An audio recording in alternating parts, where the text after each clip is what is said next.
Hello students, कैसे आप सभी। उम्मीद करते हैं आप सभी अच्छे होंगे। तो स्वागत है आपका एक बार फिर से केमिस्ट्री की आपका जो यूनिट 1 है उसके चैप्टर 1 में बेसिक्स ऑफ केमिस्ट्री में। देखिएगा, आज जो हम डिस्कस करने वाले हैं वो करने वाले हैं डोल्टन की एटॉमिक थ्योरी के ऊपर।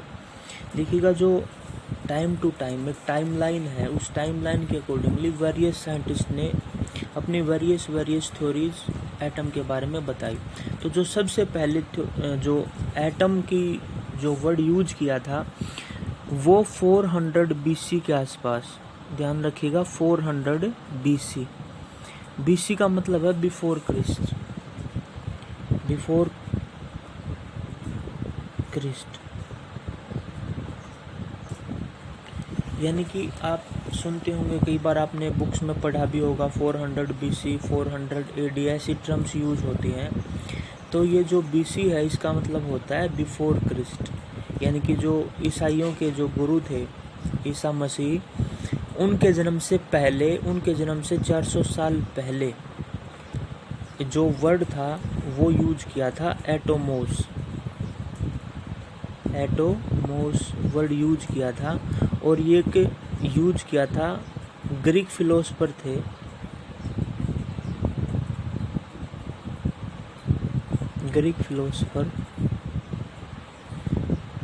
जिनका नाम था डेमोक्रेटस।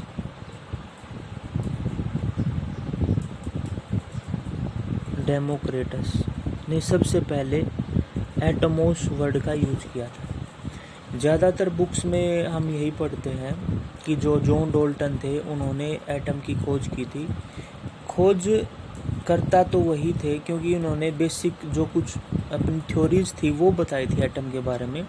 लेकिन जो सबसे पहले एटम वर्ड था वो यूज किया था ग्रीक फिलोसफर डेमोक्रेटस ने, और उन्होंने एटोमोस वर्ड यूज किया था। तो ग्रीक वर्ड है एटोमोस, और इस ग्रीक वर्ड का जो अगर हम इंग्लिश में देखें ट्रांसलेशन, तो इस एटोमोस का ग्रीक में जो ग्रीक वर्ड है एटोमोस, इसका इंग्लिश में ट्रांसफॉर्मेशन होता है इनडिविजिबल। इनडिविजिबल मतलब अविभाज्य, अविभाज्य।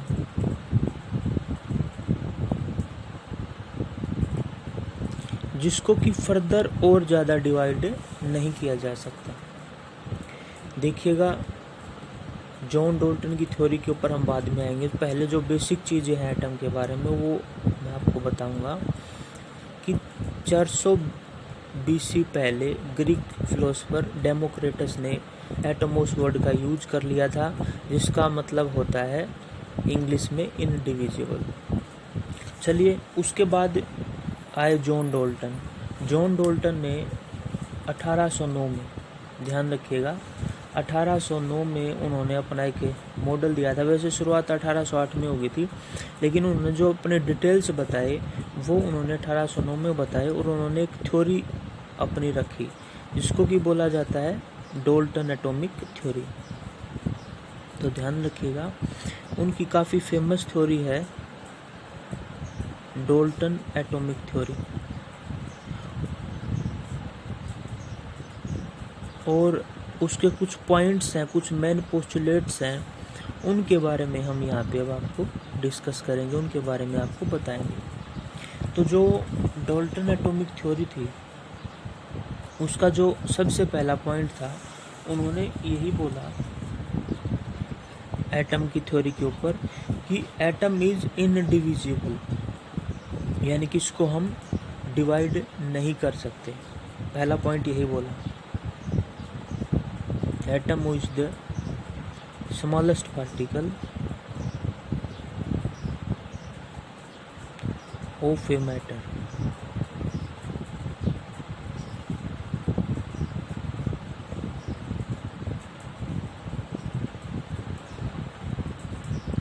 which cannot be further divided।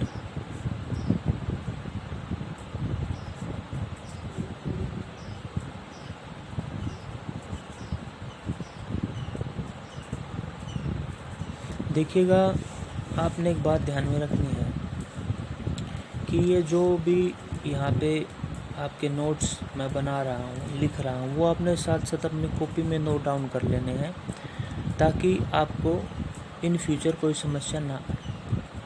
तो जो पहला पॉइंट था वो यही था कि एटम हमारे पास स्मॉलेस्ट पार्टिकल है मैटर का, जिसको कि हम फर्दर डिवाइड नहीं कर सकते। उसके बाद जो उनका दूसरा पॉइंट उन्होंने ये बताया कि जो हमारे पास एलिमेंट होगा, सेम एलिमेंट के जो एटम्स होंगे वो सभी सेम होंगे। यानी कि हम बोल सकते हैं, समझने के लिए आप ये मानिए मैंने यहाँ पे ऑक्सीजन ले लिया, या फिर आप यहाँ पे कार्बन ले लो, या फिर आप यहाँ पे नाइट्रोजन ले लो।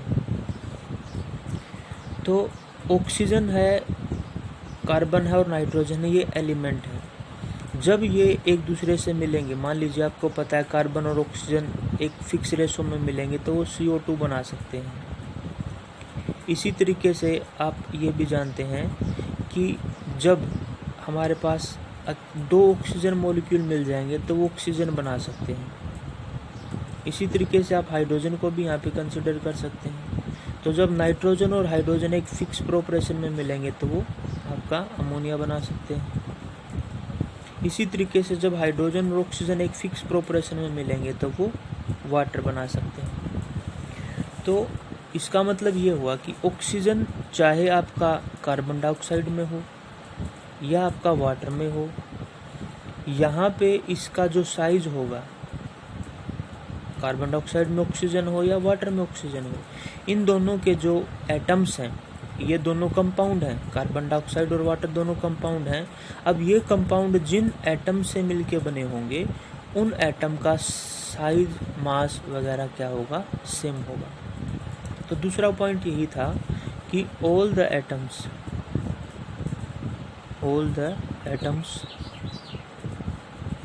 Of an element will have, ध्यान रखिएगा, all the atoms of an element will have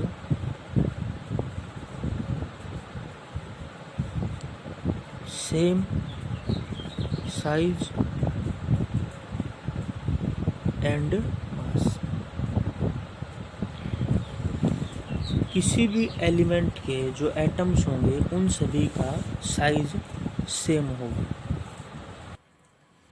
उसके बाद जो अगला पॉइंट उन्होंने बताया था, जो तीसरा था, कि जो डिफरेंट एलिमेंट्स के एटम होंगे, यानी कि हम बोल सकते हैं atoms of different elements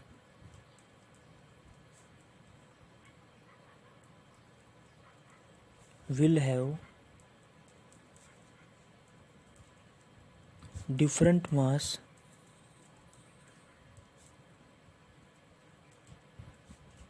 shape and size। यानी कि जो डिफरेंट एटम्स हैं जो डिफरेंट एलिमेंट के, उनका जो मास, शेप और साइज है डिफरेंट होगा डेफिनेटली। कि अगर मान लीजिए ऑक्सीजन के जो भी एटम्स थे, कार्बन के जो भी एटम्स थे, नाइट्रोजन के भी थे, जो भी हाइड्रोजन के थे, उन सभी का जितने भी एटम थे उन सभी का शेप, साइज, मास सब सेम था।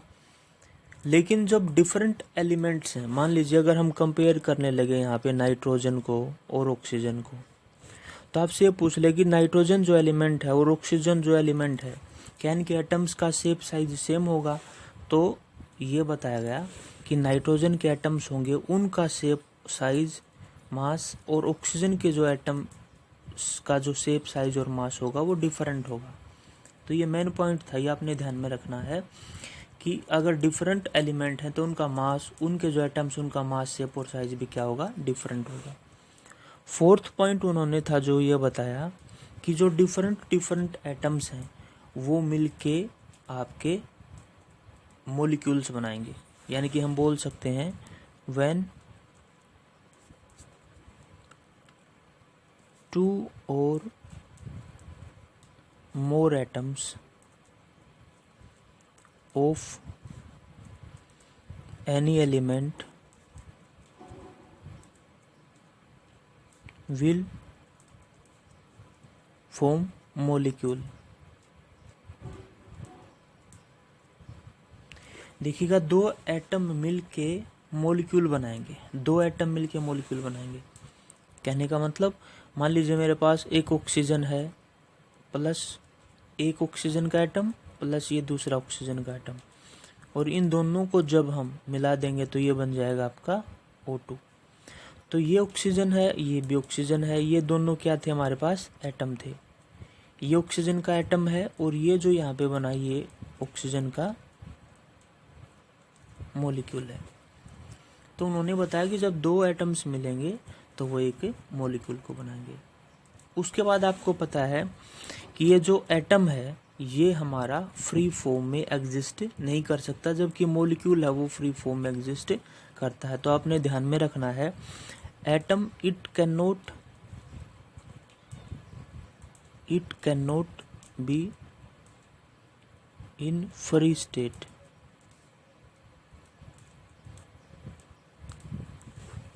देखिएगा, जैसे O2 है, O2 तो हमारे पास गैस है, गैस आप देखते हैं ऑक्सीजन गैस जिसकी मदद से हम सांस लेते हैं, ये तो इन्वायरमेंटल में फ्रीली मिलती है, ये फ्रीली अवेलेबल है हमारे पास, फ्रीली